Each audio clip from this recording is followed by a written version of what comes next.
हरियाणा की राजनीति में एक नया भूचाल आने वाला है। सूत्रों के हवाले से पता चला है कि कांग्रेस के पूर्व मुख्यमंत्री भूपेंद्र सिंह हुड्डा और बीजेपी के मौजूदा कैबिनेट मंत्री के बीच में सीट के लिए डील हो चुकी है। इस डील में कुछ सीटों का बंटवारा पहले ही हो चुका है, जो राज्य की राजनीति को हिलाकर रख देगा। ये खबर तब सामने आई जब राज्य के मौजूदा मुख्यमंत्री मनोहर लाल खट्टर को मोदी ने राज्य की रणनीतियों से दरकिनार कर दिया। खट्टर, जो अपनी सत्ता बचाने के लिए संघर्ष कर रहे हैं, अब कुछ सीटों पर अपने खास लोगों को बचाने के लिए हर संभव कोशिश भी कर रहे हैं। भूपेंद्र सिंह हुड्डा, जिन्हें हरियाणा की राजनीति में बड़ा प्रभावी माना जाता है, पहले ही कांग्रेस से दूर अपनी एक अलग छवि बना चुके हैं। वहीं बीजेपी के कैबिनेट मंत्री, जिनकी केंद्र में अच्छी पकड़ है, उन्होंने भी खट्टर से सत्ता को कमज़ोर करने के लिए हुड्डा के साथ हाथ मिला लिया है। इस डील का मकसद केवल सीटों का बंटवारा नहीं, बल्कि अपने अपने गुटों को सत्ता में बनाए रखना भी है। हुड्डा ने अपनी कुछ प्रमुख सीटों को बीजेपी मंत्री के समर्थकों को देने की सहमति दी है, जबकि बदले में बीजेपी नेता ने अपने कुछ क्षेत्रों में कांग्रेस के उम्मीदवार को खुला समर्थन देने का वादा किया है। हरियाणा की मौजूदा मुख्यमंत्री मनोहर लाल खट्टर, जो अपने दम पर राज्य में बीजेपी की पकड़ मजबूत करने में लगे हुए हैं, उन्हें अब एक बड़ी चुनौती का सामना करना पड़ रहा है। प्रधानमंत्री नरेंद्र मोदी और अमित शाह ने खट्टर की बातों को अनसुना कर दिया है और राज्य में होने वाली बड़ी रणनीति में उन्हें बाहर रखा जा रहा है।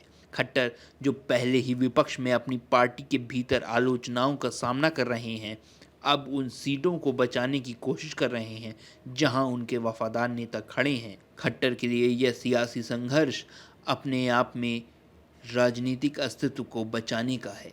हुड्डा ने इस डील में अपनी चतुराई दिखाई है। उन्होंने अपनी कुछ सीटों पर बीजेपी मंत्री के करीबियों को जगह देने का मन बनाया है। हालांकि ये सभी गुप्त तरीके से हो रहा है, ताकि खुलकर किसी को भी इस बात का पता ना चले। हुड्डा का मकसद साफ है, वो कांग्रेस को कमज़ोर नहीं करना चाहते, लेकिन बीजेपी के मंत्री के साथ अपने अच्छे संबंधों को फ़ायदे में लाना चाहते हैं। इस समझौते से बीजेपी के मंत्री को फ़ायदा मिलेगा, क्योंकि वे अपने खास लोगों को टिकट दिलाने में सफल हो जाएंगे और हुड्डा अपने गुट को मजबूत बनाए रखने में कामयाब होंगे। इस पूरे घटनाक्रम का सबसे बड़ा नुकसान मनोहर लाल खट्टर को होने वाला है। खट्टर को दरकिनार करना ये साफ संकेत देता है कि मोदी और शाह अब राज्य में सियासत में किसी और की ओर देख रहे हैं। अगर खट्टर अपने लोगों को बचा पाने में नाकाम रहते हैं, तो उनका राजनीतिक भविष्य भी संकट में पड़ सकता है। वहीं दूसरी ओर बीजेपी के मंत्री और हुड्डा, ये गुप्त गठजोड़ हरियाणा की सियासी तस्वीर को बदल देगा। यह डील सीधे तौर पर जनता के साथ एक बड़ा धोखा है। राज्य की राजनीति में ऐसे गुप्त समझौते चुनावी प्रक्रिया और लोकतंत्र की गरिमा को कम करते हैं। जनता, जो अपने नेताओं को बेहतरीन प्रतिनिधित्व के लिए चुनती है, उसे धोखे में रखा जा रहा है। इस गुप्त गठजोड़ का असर आगामी चुनावों पर साफ तौर पर दिखाई देगा। अगर यही डील सफल होती है, तो राज्य की राजनीति में एक बड़ा बदलाव देखने को मिल सकता है। वहीं अगर खट्टर इस खेल को समझने में कामयाब हो जाते हैं और समय रहते रोक लेते हैं, तो उनकी राजनीतिक स्थिति को बचाया जा सकता है। लेकिन इस खेल में असली हार उस जनता की होगी जो अपने नेताओं से ईमानदारी की उम्मीद करती है।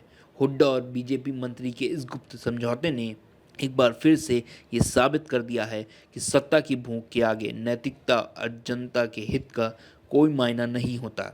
अब देखना यह है कि हरियाणा की जनता इस सियासी खेल को कितना समझ पाती है और क्या खट्टर इस गुप्त डील के सामना कर पाते हैं। ये फिर से एक सियासी जंग में हार मान लेते हैं, या फिर हरियाणा के चुनाव का ये खेल अब पहले से कहीं ज़्यादा पेचीदा और दिलचस्प हो गया है। और आप हमसे जुड़े रहने के लिए सब्सक्राइब करें YouTube पर, फॉलो करें Twitter पर और लाइक करें Facebook पर। और ज्यादा जानकारी के लिए आपको टाइप करना होगा सिर्फ न्यूज़ नशा।